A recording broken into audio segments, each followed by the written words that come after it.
Tem uma coisa que eu acho que é interessante a gente aproveitar para discutir. A propósito de cala a boca, bom dia, responde logo. Se eu tô falando bom dia, tem que falar bom dia. Bom dia, bom dia, bom dia para todo mundo. Bom dia, boa tarde, boa tarde. Que é o seguinte, a gente vive uma experiência no Brasil que é a experiência democrática. Não há dúvida que o Brasil vive num ambiente democrático. Tem muita coisa que precisa melhorar para que a gente possa falar em democracia. E eu me refiro a igualdade de direitos, para igualdade de oportunidades. Tudo isso é parte da democracia, a gente tem que aprimorar muito. Agora, o nosso sistema político é democrático. Podemos discutir a qualidade dos partidos, o excesso de partidos, o desprezo à ideologia, né? A ideologia mesmo, a discussão ideológica, é tudo um emaranhado de... A gente tem empresário que se filia e sai candidato pelo Partido Socialista. Você fala, como é que pode um empresário fazer parte de um partido socialista? Porque o Partido Socialista também não é socialista, o empresário também não é muito empresário, vive de dinheiro do governo, é aquela baderna brasileira. Mas o sistema brasileiro é um sistema democrático, né? E a beleza da democracia, ela não está em ser um sistema que é montado para funcionar quando todo mundo faz tudo certo o tempo todo. Por que eu estou entrando nesse ponto? Porque seria bacana você imaginar o seguinte, todo mundo acerta tudo o tempo inteiro. Então, o presidente da República toma uma decisão, o Supremo Tribunal Federal toma uma decisão com base naquilo que o presidente tomou e o presidente fica feliz. Aí o Supremo toma uma decisão só nos limites daquilo que os analistas entendem que deve ser o limite do Supremo. E o ministro do Supremo... Enfim, isso não existe. A beleza da democracia, ela está em ser um sistema que funciona até mesmo quando alguém está operando com um parafuso a menos ou com um parafuso solto. Não faz sentido a gente ficar esperando que tudo funcione bem só quando tudo dá certo o tempo todo. Aí é um mundo encantado que não existe.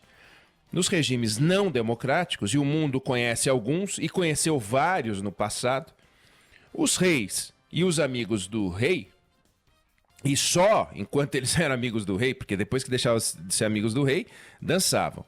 O presidente, os amigos do presidente, também só enquanto eram ou fossem amigos do presidente.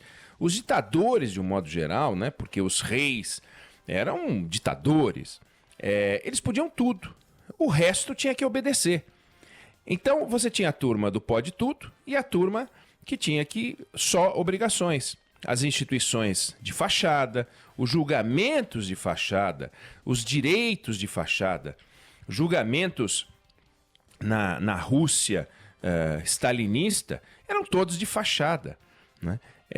Ele mesmo mandava executar as pessoas, ele mesmo canetava sentenças dadas pelo Poder Judiciário, de forma que não faz muito sentido a gente discutir a qualidade da democracia esperando que as pessoas ajam sempre do jeito certo. Na democracia, o que acaba acontecendo, e é um sistema montado de forma equilibrada e balanceada, com base em textos e estruturas que elas são administradas por seres humanos.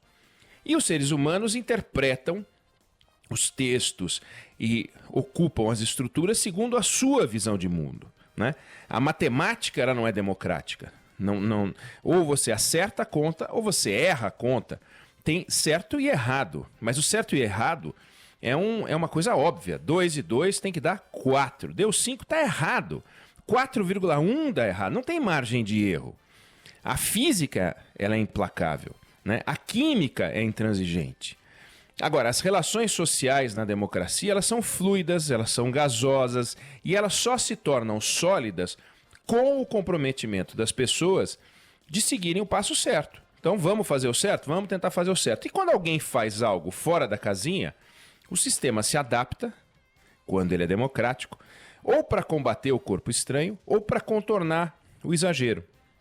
E eu estou dizendo isso porque o nosso sistema político, que é democrático, tem 3 poderes que são independentes e harmônicos entre si, é o que diz a Constituição. Agora, a quem cabe definir o que é independência e harmonia? A Carla Bigato? Ao Eduardo Oineg? Felipe Bueno? Se eu fosse escolher um, escolheria a Sheila Magalhães. Né? Mas não é nem a Sheila Magalhães que define o que é independência e harmonia. Né? Também não é o presidente Jair Bolsonaro, também não é nenhum ministro do Supremo em particular, nem o presidente da Câmara, nem o presidente do Senado. São os atores políticos de uma forma geral. São os observadores de uma forma geral.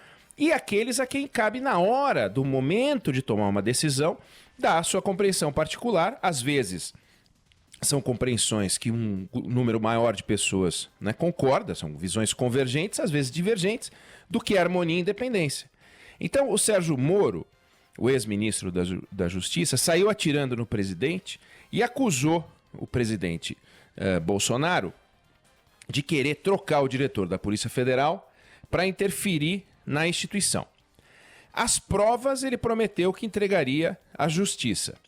Se as provas ele prometeu que entregaria à Justiça, elas não existiam, não na sua integralidade, no momento em que o ministro da Suprema Corte, né, do nosso Supremo Tribunal Federal, Alexandre de Moraes, resolveu que a nomeação do sucessor do diretor que havia naquele momento, Maurício Valeixo, mas o ramagem, que eu na semana passada chamei de rampagem 200 vezes, mas é ramagem, as provas ele não tinha naquele momento. Se ele não tinha, como é que ele resolveu dar uma liminar suspendendo o decreto? Porque cabia a ele, como ministro do Supremo Tribunal Federal, tomar uma decisão com base no seu poder, na sua caneta, e o poder ele recebeu do Senado. Depois que o presidente o indicou, o Senado deu a ele o direito de fazer essa interpretação. Não deu a ele o direito de ser ministro do Supremo e entregou um pedaço de papel dizendo como ele tem que decidir. E aí vem o buraco na hora de fazer uma sabatina. Qual é a sua visão a respeito de interferência de um poder no outro? Ninguém pergunta nada para ninguém. O camarada entra lá e faz o que bem entende. O fato é que o ministro considerou viável a ocorrência de um desvio de finalidade, porque ele entendeu que se feriu o princípio da impessoalidade, da moralidade e do interesse público no momento em que o presidente da República quis colocar o ramagem no lugar do Valeixo. Está errado o ministro? Eu acho que ele está errado. Mas e daí que eu acho que ele está errado? O Jair Bolsonaro acha que ele está errado. Mas e daí que o presidente Bolsonaro acha que ele está errado? Cabe a ele decidir. Se ele achasse que não havia nenhum cheiro de bom direito nesse pleito de um partido político de oposição ao governo, ele não teria dado a canetada dele, mas ele deu. Ele estava agindo de uma forma inadequada? De novo, na minha opinião, sim. Mas na opinião dele, não. E a democracia é assim. O ministro do Supremo pode decidir dessa forma e ele decidiu. O Alexandre de Moraes entendeu que as palavras do Moro eram suficientes, com mais um ou outro conteúdo de WhatsApp, para detonar uma intervenção que, na visão dele, seria o ato do presidente da República, uma intervenção. Se o Alexandre de Moraes foi colocado lá para decidir se o ato do presidente era um absurdo ou não, ele tinha o direito de decidir se o ato do presidente era um absurdo ou não. E ele decidiu. E ele entendeu que a decisão dele era razoável. O presidente acha que não é razoável e não achava razoável, tanto que ele deu, no final de semana, uma declaração dizendo que ele não vai aceitar mais interferência. Bom, aí começa o problema. Então, se o Alexandre de Moraes cometeu um exagero ou não, nós podemos discutir durante meses, podem surgir teses, e há muita gente que concorda que o Alexandre de Moraes se excedeu, não deveria ter feito o que fez. Mas, ao fazer o que fez, ele agiu segundo a carta, a sua interpretação pessoal da carta. E ele está lá para colocar a sua interpretação pessoal da carta, que eu gostaria que fosse diferente. Mas eu não sou ministro do Supremo, nem poderia ser. Porque não é que eu não tenho notório saber jurídico, eu não tenho nenhum saber jurídico. Então não é nem notório, eu tenho notório não saber jurídico. E o presidente da República, que também não tem saber jurídico algum, ficou incomodado com isso, mas esquece que o ministro do Supremo Tribunal Federal pode ter essa visão, inclusive essa visão intervencionista. E que para que a gente não tenha um ministro com uma visão intervencionista, o Senado Federal tem que escolher ministros que não tenham visão intervencionista. Se no final, ao final da sabatina, eles abraçam qualquer candidato que chega, e eu não estou questionando a qualidade do Alexandre de Moraes, mas se o Alexandre de Moraes é perguntado lá, o senhor acha que, e coloca uma situação em tese para ele, e ele diz, não, eu acho que neste caso não cabe ao ministro do Supremo. Bom, ele pode ser questionado depois, porque na sabatina ele assumiu um compromisso com com uma visão não intervencionista, mas não foi o que aconteceu. Então, agora já apareceu inclusive um outro pedido para que o novo escolhido para a direção seja tirado, porque entendem que é uma forma de colocar de novo ramagem, só que através de um interposto ali qualquer. Bom, o fato é, temos uma questão intervencionista, temos um Supremo intervencionista, temos sim uma visão segundo a qual um poder manda mais do que os outros. Na nossa democracia está havendo um desequilíbrio. Como é que a gente recupera esse equilíbrio sem perder a beleza da democracia, a separação? Como é que a gente resgata, reequilibra as coisas? Não é, definitivamente, voltando no tempo em que não havia espaço para que a gente tivesse liberdade, que é o que muitos defensores do presidente Jair Bolsonaro defendem. É a volta do AI-5, a volta da ditadura, a volta do regime militar. Naquele tempo, a vida era completamente diferente e quem mandava e dava as cartas era o Poder Executivo e não o Poder Judiciário. E não era nem o Poder Executivo, de uma forma geral, era o regime dos militares. Isso não é adequado, isso é inaceitável, isso não é democracia. Então a gente vive numa democracia, há ajustes a fazer, dá para fazer ajustes.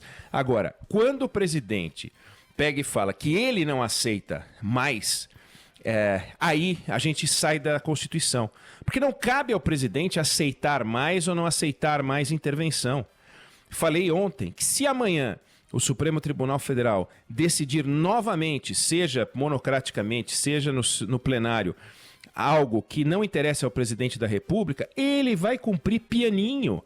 Não pode ele bater sapato, até pode bater sapato, só que vai ficando ridículo, né? As pessoas vão vendo ele bater sapato, aquela meia dúzia que vai lá para bajular o presidente na grade do Palácio da Alvorada quando ele sai para trabalhar, ficam fazendo suas declarações, etc., ou as 5 mil pessoas que foram para frente do Palácio do Planalto também nesse final de semana, mas a sociedade, de uma forma geral, ela não está muito preocupada com isso, ela quer que as coisas funcionem, e para as coisas funcionarem, cada um tem que cumprir o seu papel. Então, do ponto de vista prático, o que a gente tem que fazer é o seguinte, tem um papel do Congresso Nacional muito forte para definir as atribuições dos poderes. Se os poderes vão ser mais equilibrados ou menos equilibrados, isso depende do Congresso Nacional. O Congresso Nacional, agora em outubro, sai o ministro Celso de Mello, que faça uma sabatina séria, que comecem a fazer uma sabatina séria, que o presidente Jair Bolsonaro, quando indicar seu candidato ao Supremo Tribunal Federal, saiba que ele tem que ter um notório saber, que também ele, quando for escolher, cobre deste candidato um compromisso com uma visão de mundo que ele defenda, é evidente, e que o Senado Federal sabatine com a máxima seriedade, ao estilo americano. Demora dias uma sabatina na Suprema Corte americana, e no Brasil demora horas. Então vamos levar isso a sério. Nós não podemos partir para o outro lado. O outro lado já que esse sistema está desbalanceado, vamos desbalancear de vez e vamos para o liberticídio. E o liberticídio é tudo aquilo que a gente não quer. Então, talvez pelo trauma do fechamento, da falta de liberdade que a gente teve durante 20 anos, culpa da intervenção militar, a gente descambou para um exagero em que o Poder Judiciário está sim acima dos outros poderes. Vamos ajustar isso. Agora, ajustar isso dentro dos limites da democracia. As reações têm que ser democráticas. Houve um exagero do ministro Alexandre de Moraes. Como que tem que ser a reação do presidente da República? É uma reação civilizada, não uma reação explosiva como a que ele fez no final de semana, dizendo que ele não aceita mais interferência. Ele vai aceitar todas as, entre aspas, interferências que são as manifestações de visão de mundo dos ministros da Suprema Corte, monocraticamente ou não. O ministro Marco Aurélio Mello fez uma proposta interessante essa semana. Ele sugeriu que, a partir de agora, decisões de outros poderes só possam ser questionadas no Supremo Tribunal Federal pelo conjunto do Supremo Tribunal Federal. Porque, vamos combinar, o presidente da República é um cara e ele representa o Poder Executivo. O Poder Judiciário são 11. Então, os 100% do Poder Judiciário são 11 juízes e não um juiz. Então, 1/11 está questionando 100% de um outro poder. Razoável a proposta. Tá aí, isso é civilizado. Vamos discutir a proposta do ministro Marco Aurélio? Supremo, discuta a proposta do ministro Marco Aurélio. Rodrigo Maia e Alcolumbre discutam como a gente pode fazer para recuperar uma harmonia, para que não haja um poder mandando nos outros. Agora, não é na base do grito, não é na base da pressão, isso é inaceitável, isso a gente não pode tolerar. Os poderes têm que viver em harmonia e não pode ser na base do cala-boca, não pode ser na base do bom dia, isso não funciona. Isso o Brasil não vai aceitar, não faz o menor sentido. É preciso civilidade. Se faltou ao Alexandre de Moraes uma visão de mundo não intervencionista, vamos combinar, no Poder Executivo, o presidente não está mostrando uma visão de mundo não intervencionista. Ele está dando declarações que são intervencionistas do mesmo jeito, só que clamando por uma liberdade de agir sem controle, e a gente saiu de uma liberdade absoluta do Executivo para agir sem controle para um modelo onde a gente tem, talvez, controle demais com uma liberdade de menos para o governante. Vamos recuperar o equilíbrio, mas jamais abrir espaço para outro extremo.